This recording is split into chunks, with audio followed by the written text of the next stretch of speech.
जैसा कि active voice में एक तरह से मान लो आप कि एक्टिव वॉइस ये टेंस ही है। टेंस के जो सेंटेंसेस पढ़ते हैं वो एक्टिव वॉइस है। तो एक्टिव वॉइस को पढ़ना बिल्कुल भी नहीं है, क्योंकि एक्टिव वॉइस ही टेंस है या टेंस ही एक्टिव वॉइस है। तो टेंस के जो सेंटेंसेस हैं या एक्टिव वॉइस के जो सेंटेंसेस हैं, इसको पैसिव में कैसे करना है, इस चीज़ को जानना आवश्यक है।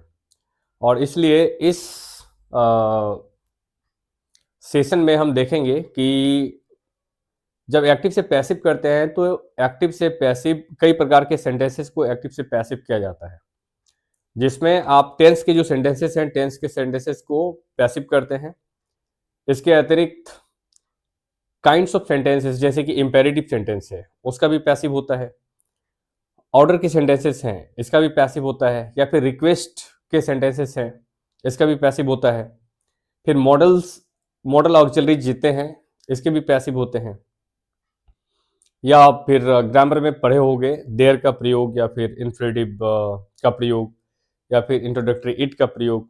तो इट से भी प्रारंभ होने वाले सेंटेंसेस के पैसिव होते हैं। देयर से भी स्टार्ट होने वाले सेंटेंसेस के पैसिव होते हैं। इन्फ्लेटिव सेंटेंसेस हैं इसके भी पैसिव होते हैं। फिर आपको अगर सेंटेंस इंटेरोगेटिव है तो इसका आप पैसिव कैसे करेंगे, भले ही वो टेंस का है। लेकिन टेंस में ही अगर sentence I am writing an application ऐसा ना हो करके am I writing an application, तो इसका आप पैसिव कैसे करोगे।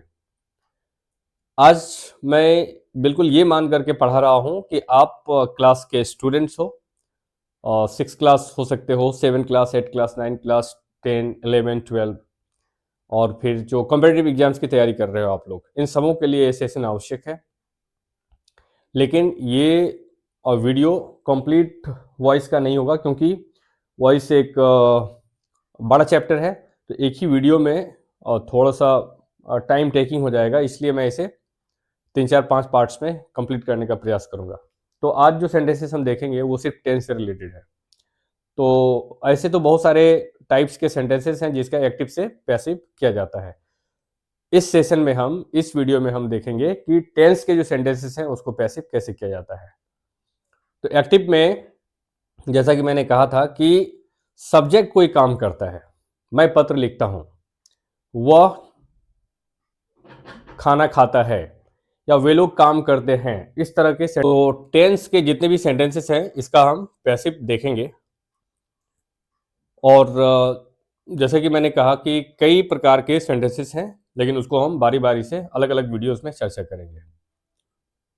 तो आइए हम समझने का प्रयास करते हैं। देखो यहाँ पे अब अभी मैंने प्रेजेंट टेंस के सेंटेंसेस जो हैं इसका मैंने पैसिव किया हुआ है। यहाँ पे मैं लिख करके अगर बताता हूँ तो इसमें वक्त लगेगा, इसलिए मैंने पहले ही लिखा हुआ है, सिर्फ इसको एक्सप्लेन कर दे रहा हूँ। ये प्रेजेंट वाला है, इसके बाद फिर पास्ट वाला होगा, फिर फ्यूचर वाला होगा। तो इसमें सिर्फ टेंस के सेंटेंसेस होंगे, और जो फिर नेक्स्ट है जैसे इम्पेरेटिव या फिर ऑर्डर या रिक्वेस्ट या फिर इंट्रोडक्टरी इट या इंट्रोडक्टरी देयर, इसका फिर मैं अगले वीडियो में आप लोगों को बता दूंगा। तो देखो जैसे कि प्रेजेंट टेंस का पैसिव बना रहे हैं हम, तो इसमें जो सिंपल प्रेजेंट टेंस है, सिंपल प्रेजेंट में आई स्पीक इंग्लिश इस तरह का सेंटेंस है, तो इसका पैसिव कैसे करोगे आई स्पीक इंग्लिश का। इसमें सब्जेक्ट है, कैसे करोगे, तो इसमें सब्जेक्ट है और ये वर्ब है स्पीक, और इंग्लिश ये ऑब्जेक्ट है। तो सब्जेक्ट वो ऑब्जेक्ट होने चाहिए और पैसिव बनाने में कोई दिक्कत नहीं होगी, क्योंकि जो एक्टिव होता है और पैसिव में भी लगभग उतना ही कुछ होता है, बट कुछ एक्स्ट्रा वर्ड आ जाता है इसमें, जैसे कि बाय है या फिर कुछ ऑक्सिलरी वर्ब आ जाएगा, बस इतना ही होता है, और जो वर्ब फॉर्म्स है वो बदल जाते हैं। तो इसका एक्टिव में जो सब्जेक्ट होता है वो पैसिव का में ऑब्जेक्ट हो जाता है, और जो एक्टिव में ऑब्जेक्ट होता है वो पैसिव में सब्जेक्ट हो जाता है। तो इसमें आप देखो आई स्पीक इंग्लिश, तो इसका जो पैसिव करोगे वो ऑब्जेक्ट को पैसिव वॉइस में सब्जेक्ट कर देना। तो यहाँ पे इंग्लिश है ऑब्जेक्ट, तो पैसिव वॉइस में ये सब्जेक्ट हो गया। इसके बाद इसमें इज एम या आर का प्रयोग करना है, अगर ये सेंटेंस सिंपल प्रेजेंट टेंस का है तो इज एम आर में इंग्लिश है, ये थर्ड पर्सन सिंगुलर नंबर हुआ। नंबर अगर पढ़े होगे, first person, second person, third person अगर मालूम होगा तो कोई दिक्कत नहीं होगी। तो इंग्लिश वर्ड क्या है यहाँ पे, थर्ड पर्सन सिंगुलर नंबर है, इसके साथ में इज का प्रयोग होगा। और पैसिव वॉइस में जो भी एक्शन वर्ड्स हैं, वर्ब फॉर्म्स हैं, वो हमेशा पैसिव वॉइस में वर्ब थर्ड फॉर्म में होता है। तो स्पीक का वर्ब थर्ड स्पोकन, स्पीक का verb third spoken, English is spoken, और जो सब्जेक्ट है वो पैसिव वॉइस में ऑब्जेक्ट हो जाता है, लेकिन ये ज्यों का त्यों नहीं होगा। ये नॉमिनेटिव केस में है तो ये नॉमिनेटिव केस में ही नहीं होगा। तो चूंकि ये सब्जेक्ट के स्थान पे है इसलिए नॉमिनेटिव केस में है। अब चूंकि ये ऑब्जेक्ट के स्थान पे जा रहा है इसलिए ऑब्जेक्टिव केस में हो जाएगा। तो आई का ऑब्जेक्टिव केस क्या होता है? मी। तो वहां पे आई को मी के फॉर्म में लिखना, लेकिन बाय का प्रयोग करते हुए। क्यों? क्योंकि क्या है, आई स्पीक इंग्लिश, मैं अंग्रेजी बोलता हूं, इसका मीनिंग हुआ अंग्रेजी मेरे द्वारा बोली जाती है, इसमें द्वारा वर्ड आता है, इसीलिए बाय मी करेंगे, न कि बाय आई। तो आई स्पीक इंग्लिश, मैं अंग्रेजी बोलता हूं, English is spoken by me, अंग्रेजी मेरे द्वारा बोली जाती है। लास्ट में ये ध्यान में रखना कि बोलता हूं या बोली जाती है, पढ़ता हूं या पढ़ी जाती है, लिखता हूं या लिखी जाती है। मतलब लास्ट में अगर ता है ती है ते हैं तो पैसिव में भी लास्ट में ता है ती है ते हैं ही उसके मीनिंग में आएगा। आई होप कि सिंपल प्रेजेंट टेंस समझ में आ गया होगा। अब इसका स्ट्रक्चर लिख करके भी प्रैक्टिस करके कर सकते हो। अगर ज्यादा दिक्कत है तो पहले स्ट्रक्चर लिख लेना। जैसे इसका स्ट्रक्चर आप पहले से जानते हो, सब्जेक्ट होता है, फिर वर्ब 1 या वर्ब 5 प्लस ऑब्जेक्ट होता है। तो पैसिव वॉइस में पहले ऑब्जेक्ट देना, फिर इज ऑब्लिक एम या आर देना, फिर इसके बाद वर्ब थर्ड देना, और फिर बाय देना, और फिर सब्जेक्ट देना लास्ट में। इस तरह से लिख करके बना सकते हो। चलो करते हैं बात हम प्रेजेंट कंटिन्यूअस टेंस का। यू आर प्लेइंग क्रिकेट, तुम क्रिकेट खेल रहे हो। इसका जब पैसिव करोगे तो ऑब्जेक्ट है, ऑब्जेक्ट को सब्जेक्ट कर देना पैसिव वॉइस में, तो क्रिकेट हो गया। इसके बाद जो ऑक्सिलरी वर्ब है वही रहेगा, इज, एम या आर। तो क्रिकेट भी थर्ड पर्सन सिंगुलर नंबर है इसलिए इज का प्रयोग करना। लेकिन यहाँ प्रेजेंट कंटिन्यूअस टेंस में चूंकि दिखाना होता है कि काम कंटिन्यू है, और इसलिए एक्स्ट्रा वर्ड यहाँ पे बीइंग का प्रयोग करते हैं। क्योंकि प्रेजेंट कंटिन्यूअस में आईएनजी होता है, तो आईएनजी को एक प्रकार से कन्वे करने के लिए, बताने के लिए बीइंग का प्रयोग करते हैं। उसके बाद फिर वर्ब थर्ड का प्रयोग करना। यहाँ पे प्लेइंग है, और प्लेइंग प्ले से बना है, और प्ले का वर्ब थर्ड प्लेड होता है। फिर बाय का प्रयोग करना, और फिर जो सब्जेक्ट है उसको ऑब्जेक्ट के रूप में। तो यूज सब्जेक्ट के स्थान पे नॉमिनेटिव केस में यू ही होता है, और ऑब्जेक्टिव केस में भी यू ही होता है। इसलिए एक्टिव में सब्जेक्ट के स्थान पे यू है, और पैसिव में भी ऑब्जेक्ट के स्थान पे यू ही है, क्योंकि ये दोनों सेम होता है। तो you are playing cricket, cricket is being played by you. फिर प्रेजेंट परफेक्ट में देखो, प्रेजेंट परफेक्ट में ये प्रेजेंट परफेक्ट का सेंटेंस है, he has one the toss. तो इसका मीनिंग आप जानते हो, उसने टॉस जीत लिया है या वह टॉस जीत चुका है। जब इसका पैसिव बनाओगे तो ऑब्जेक्ट को सब्जेक्ट करना। ऑब्जेक्ट क्या है? द टॉस, सिर्फ टॉस नहीं, द टॉस है तो द टॉस करना, द टॉस। और फिर यहाँ पे ऑक्सिलरी वर्ब में हैज या हैव आता है, और बीन का प्रयोग करना इसमें। प्रेजेंट परफेक्ट का जब पैसिव करोगे तो एक्टिव में सिर्फ हैव या हैज, लेकिन पैसिव जब करोगे तो हैज बीन या हैव बीन। तो चूंकि the toss third person singular number हुआ इसलिए हैज बीन का प्रयोग करना है इसमें। हैज बीन क्लियर होगा, पहले टेंस पढ़ चुके हो, कोई दिक्कत नहीं होनी चाहिए। तो द टॉस हैज बीन और वन, प्रेजेंट परफेक्ट में वर्ब थर्ड तो होता ही है, और पैसिव में भी वर्ब थर्ड ही होता है, तो वन का वन ही रह जाएगा। फिर बाय और ही का ऑब्जेक्टिव केस हिम, तो the toss has been won by him. फिर आओ देख लो present perfect continuous tense. Present perfect continuous tense के सेंटेंस का पैसिव करना है। तो सेंटेंस है I have been teaching English, meaning हुआ कि मैं अंग्रेजी पढ़ाता रहा हूं, मतलब अंग्रेजी लंबे टाइम से मैं पढ़ा रहा हूं, तो इसलिए मैं अंग्रेजी पढ़ाता रहा हूं। इसका जब पैसिव करोगे तो ऑब्जेक्ट को सब्जेक्ट करना, इंग्लिश है तो इंग्लिश किया गया, और फिर हैव बीन या हैज बीन होता है तो इंग्लिश हैज बीन का प्रयोग हुआ, चूंकि English third person singular number है इसलिए हैज बीन का प्रयोग होगा इसमें।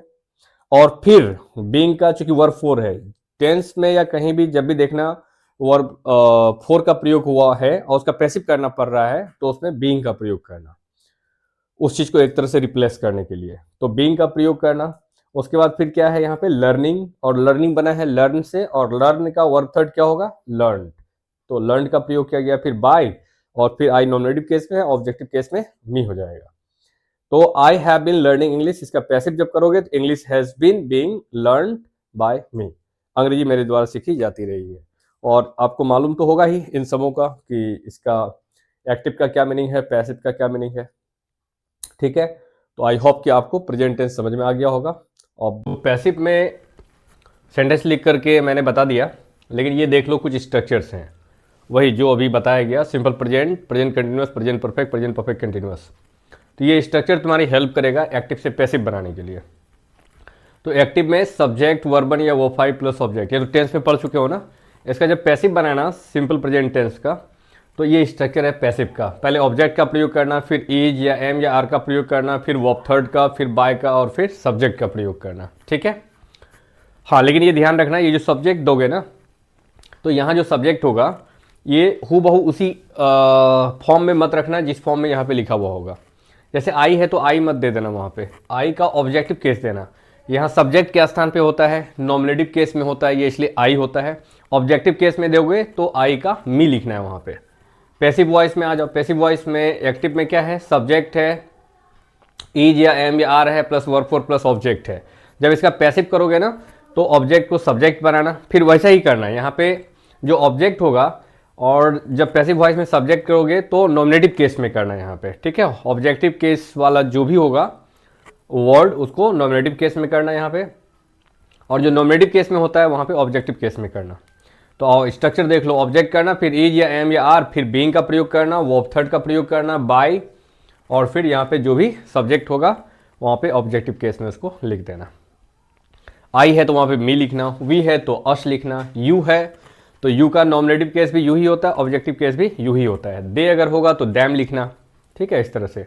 अच्छा, नाम अगर होगा तो नाम सेम टू सेम रहेगा। अगर मान लो यहाँ पे विनोद है तो बाय विनोद हो जाएगा, राजेश है तो बाय राजेश हो जाएगा, मोहन है तो बाय मोहन हो जाएगा, इस तरह से।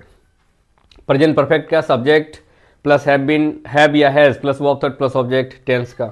जब पैसिव करना है इसका तो ऑब्जेक्ट प्लस हैव बीन या has been plus verb third plus by plus subject दे देना। फिर प्रेजेंट परफेक्ट कंटिन्यूअस टेंस का सब्जेक्ट प्लस हैव बीन या has been plus verb four plus object. और जब इसका पैसिव करना तो ऑब्जेक्ट प्लस हैव बीन या has been plus being plus verb third plus by plus subject. तो ये स्ट्रक्चर है। तो जैसे भी समझ में आए, चाहे टेंस सेंटेंस के माध्यम से हो चाहे स्ट्रक्चर के माध्यम से हो। और इसको यार तुम लोग लाइक जरूर किया करो, लाइक करो, और चैनल अगर नया है, नए हो तुम तो उसको सब्सक्राइब भी कर लो। और मैं एक गवर्नमेंट टीचर हूँ, मुझे वर्षों का एक्सपीरियंस रहा है, तो अगर आप थोड़ा सा सपोर्ट करोगे तो मैं आपको बहुत अच्छी अच्छी वीडियो इंग्लिश का खास करके दूंगा। और जैसा कि तुम जान रहे हो कि बुक्स तो मैं पढ़ा ही रहा हूँ। बुक्स में 7 क्लास के कुछ चैप्टर्स को मैंने अपलोड किया है पढ़ा करके, उसको मैं कुछ आए दिनों में डिजिटल बोर्ड पे बताऊंगा ये तमाम चीज़ों को। बस तुम लोग थोड़ा सपोर्ट करो, ठीक है, और लाइक करो, चैनल को सब्सक्राइब करो। इसका नेक्स्ट वीडियो, अभी तो आज प्रेजेंट टेंस का मैंने लिया, पास्ट टेंस का फिर नेक्स्ट वीडियो में देखेंगे। एक ही वीडियो में सब कुछ बताऊंगा तो काफ़ी लंबी होगी और दिक्कत हो सकती है तुम्हें, तो इसलिए मिलते हैं फिर नेक्स्ट वीडियो में। और इसे देखते रहो और लाइक करो, सब्सक्राइब करो, मिलते हैं नेक्स्ट वीडियो में।